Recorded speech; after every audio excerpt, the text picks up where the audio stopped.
Many political observers believe that given the internal strife within the NDA and the issue of anti-incumbency plaguing the Congress, what will become critical will be the role of non-Congress or non-BJP parties. In fact, even L.K. Advani once pointed out in a blog of his that he believed that neither of the national parties could win a majority of their own. At this time, and perhaps like never before, regional parties and chief ministers have acquired a national political importance. We are going to be talking to Naveen Patnaik, the Chief Minister of Odisha, who's in the national capital ahead of his Swabhiman rally demanding special status for Odisha. And of course, at a time, like we said, that the age of the Chief Minister could dictate the political future of India. Naveen Patnaik, why a special status for Odisha? We saw Nitish Kumar doing this earlier. We now see you doing this. In both cases, chief ministers brought their demand to Delhi, holding major rallies, knocking on the doors of a central government that otherwise is a political opponent in your respective states. Should we see this as an indication of some sort of political churn, this special status politics? No, it's been a very long-standing demand of Odisha for special category status. Historically, Odisha has been neglected by central governments, and in fact, our demands for mineral royalty have not been fulfilled. On the other hand, we give vast revenues to the railways, and we hardly get any railway allocation in comparison at all. And there are a number of other issues.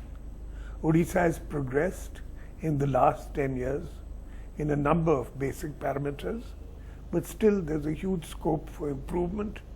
And if we were to get special category status, which we deserve because of our poverty index, because of hilly terrain and a number of other factors, the only factor that we do not have is an international boundary in our state, but I think it's certainly deserved. Recently, the central government, the UPA Sarkar, has been granting vast funds for political reasons to states like Bengal, BIHAR and UP.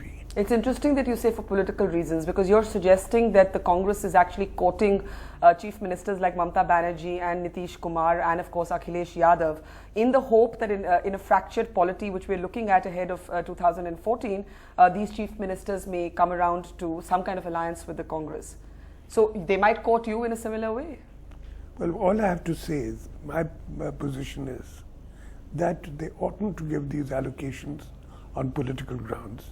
I certainly have no objection to any part of India getting funds, but I think it's constitutionally incorrect to give it on these blatant political grounds. So you're saying in principle you do not oppose the kind of allocations that the states of Bengal, Bihar and UP have received, but you believe the motivation of the Congress is distinctly political? I think so. And I think most people recognize it as such. In that context, you have so far got what kind of response from the central government? The Planning Commission has rejected your demand thus far. Very recently, the Planning Commission has rejected our demand. Earlier in his budget speech, the Union Finance Minister had spoken about a committee to look into the needs of backward states. But after that, we got a letter from the Deputy Chairman of the Planning Commission rejecting our demand. So tomorrow we are having a big public meeting here at Ram Leela grounds in Delhi for our demand, and we've got 1 crore signatures, which touches virtually every family in the state.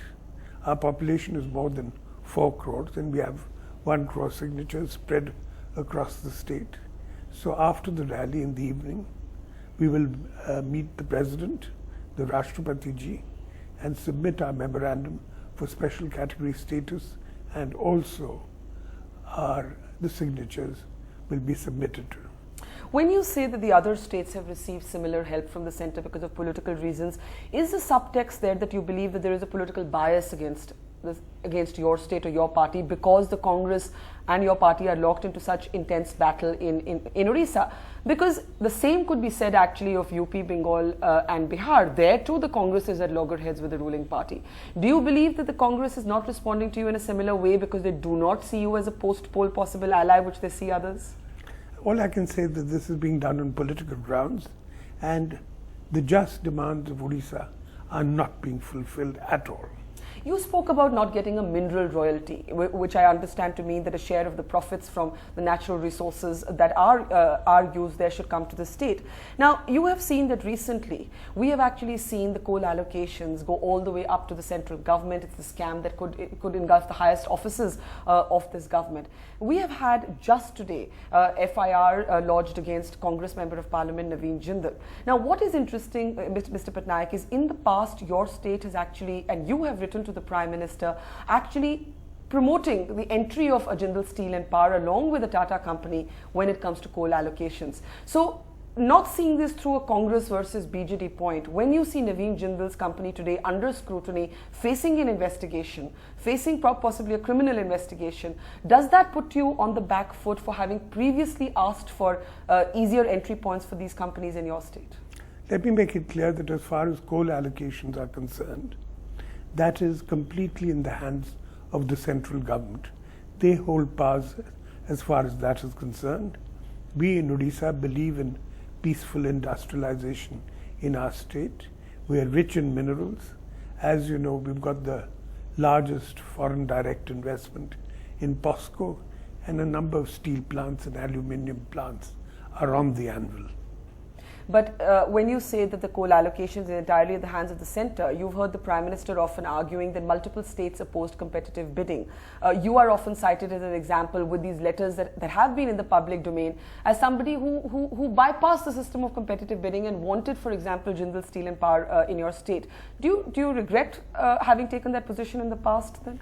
All I can say that we are for development, industrial development in the state, because it brings much required revenue to the state and jobs for our young people. And would you support both direct competitive and bidding? indirect. Would you support competitive bidding today? We will do whatever is appropriate and what is legal and what's for the benefit of our state. So when you made that decision, it was based on the need for industrialization in your state? All those is made on the basis of industrialization in Odisha. Now, I want you to talk a little bit about the political churn that we're witnessing. It is said that never before has a successful chief minister been as politically relevant as he or she is today. Let's start with one successful chief minister. You've had Narendra Modi, a three-time chief minister of Gujarat, much like yourself, a three-time chief minister as well. You are one too. Anointed to being the face of the BJP campaign. Do you believe that this will have a significant impact on the national political dynamics? Well, it's who the BJP choose or don't choose is an internal matter of their party. But I've always believed that Gujarat is a prosperous state. Many people are prosperous there. So much of the credit of the progress of Gujarat goes to the people of Gujarat. Now that he seems to be emerging as leaders of the BJP, but it's still early days. As you can see, already the matter of Mr. Advani is cropped up. So let's wait and see. Well, you've been previously in alliance with the BJP till you broke it off. When you see what has happened to LK Advani, there seem to be two views emerging today. One that feels sorry for how he's been treated, the other that believes that he's in a sense embarrassed his party in a bid for power. You've known Mr. Advani, you've known the BJP well. How do you see what's happened? Well, I think all this recent events of last evening should be treated as an internal matter of the BJP. And as far as my party is concerned, we are equidistant from the BJP and the Congress. Do you feel bad for Mr. Advani? Let's wait and see how it pans out. So you're amused at what's going on in the BJP? I mean, are you amused? For example, obviously people who see the BJP as a political opposition are enjoying a little bit of their discomfort. Well, I'm not amused or particularly. I think it's an internal matter of their party. Let's see how it pans out. Now you're saying it's an internal matter of their party, but actually you have said about both the two men that many say will be the prime ministerial candidates de facto, maybe without being declared, of the two national parties, Rahul Gandhi on one side, Narendra Modi on the other. You've not been very flattering in your assessment of either of them, have you? So if you had to describe both of them and their political impact, how would you describe it? Well, I think Mr. Modi has certain drawbacks as far as acceptance on the national level is concerned. And as far as Mr. Rahul Gandhi is seen, I mean, if you look at what he's been up to, it's been pretty dismal, his performance recently in states like BIHAR and UP. So dismal performance by Rahul Gandhi and drawbacks for Mr. Modi. What are some of these drawbacks? Well, there's a feeling amongst the minorities after the riots in Gujarat that he is unacceptable. Can you see yourself, because you just said we'll be equidistant from both the Congress and the BJP. There have been models in the past, for example, the left with the Congress, where they were in opposition in the state, but in partnership at the center. Given that we're almost certainly looking, unless there's a surprise, at an increasingly fractured polity, can you see yourself inhabiting that model, where you continue to be in opposition to these parties in your state, but you could be in partnership with one of them at the center?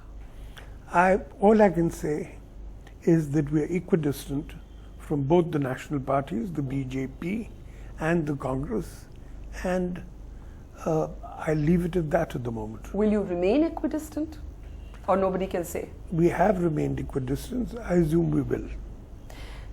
Looking ahead, you had spoken in the past about a federal front. Many people believe that in the demand for a special status by many of these states in what is sometimes been called the Eastern Bloc, so there's Odisha, there's Bengal, there's Bihar. There could be a political alignment of those forces, and that could in turn lead to what used to be called the third front, what you have sometimes called the federal front. Now, you had Arun Jaitley recently saying the third front is a dead idea. It's an idea that's been tested and it's failed. Do you believe that, or do you believe that this is one moment that India is actually looking possibly at the resurrection of that idea? Let's see, it's early days yet. But my belief is that a third front is a healthy thing for the country.